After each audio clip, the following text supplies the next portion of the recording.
just a mess. There's everywhere. It's just a mess out here. Where is the poorest, dirtiest, most depressing slum in the world? In Haiti? India? Africa? Is that what this is? No, I'm in America. One of the richest parts of America, highest rents in all of America. This is San Francisco today. Encampments of street people everywhere. Some pitch tents, planning to stay a long time. Some have mental problems. Vampires are real and I'm paranoid as all hell. Other street people complain about them. They run around and they shout at themselves. They make it bad for people like us that hang out with a sign. Hey bitch, stick that camera up your head. Some people shoot up in plain sight. It's nasty seeing somebody actually shoot up drugs like right there. The police don't do anything about it. They'll get somebody for drinking a beer, but they'll walk right past people using needles.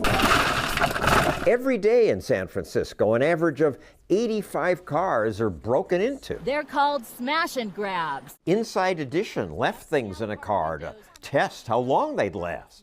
Not long. Watch as these Bonnie and Clyde wannabes stroll up and peer inside our car. They wait here for the sidewalk to clear.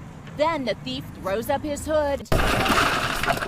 There he goes, you just broke in. What's going on? Hey guys. Good, everything good today? Good, yeah. Since store owners can't rely on city cops to deal with the masses of homeless, some hire private police to patrol around their stores. Cody Clements works this neighborhood. A lot of times because somebody who pays for our service calls and says, hey, there's a homeless group of people setting up a camp in front of my business or my residence. Can you come ask them to move?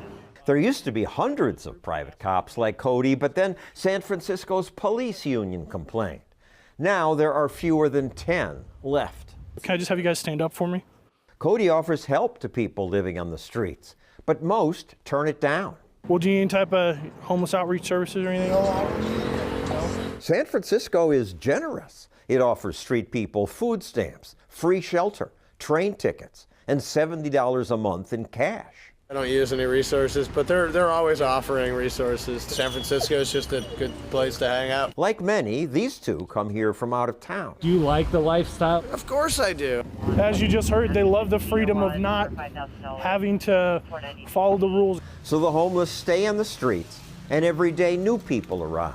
Some residents want the city to get tougher with people living on the streets. Let's get them to the point where they have to make a decision between jail and rehab, and there's a way we can do that. Other cities do it, but for some reason San Francisco doesn't have the political will to. San Francisco's politicians have promised to fix the homeless problem.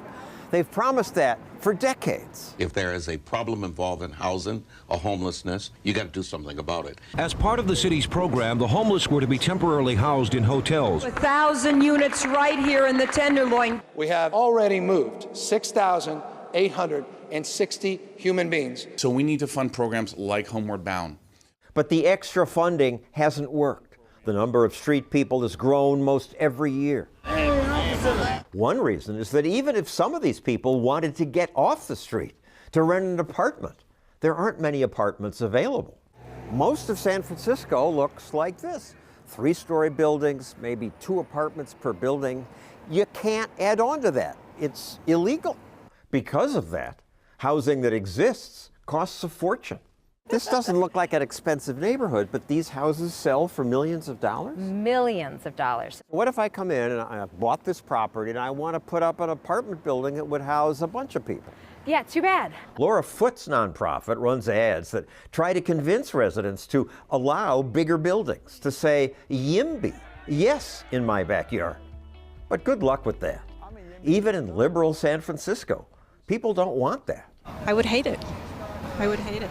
I think it'd be really congested. Where will people live? I'm not sure. You're a builder, go build stuff. Let me build. John Dennis has been trying to replace this grimy old building. This has been a defunct meatpacking plant. It's been empty for at least 15 years. He wants to turn this into this, which would house 60 people. But it's taken 4 years just to get permission to build.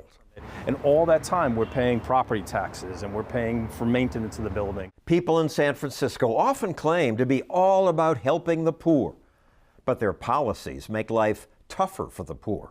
What's your next project in San Francisco? No more projects in San Francisco. I'm done. I'll never do another project here.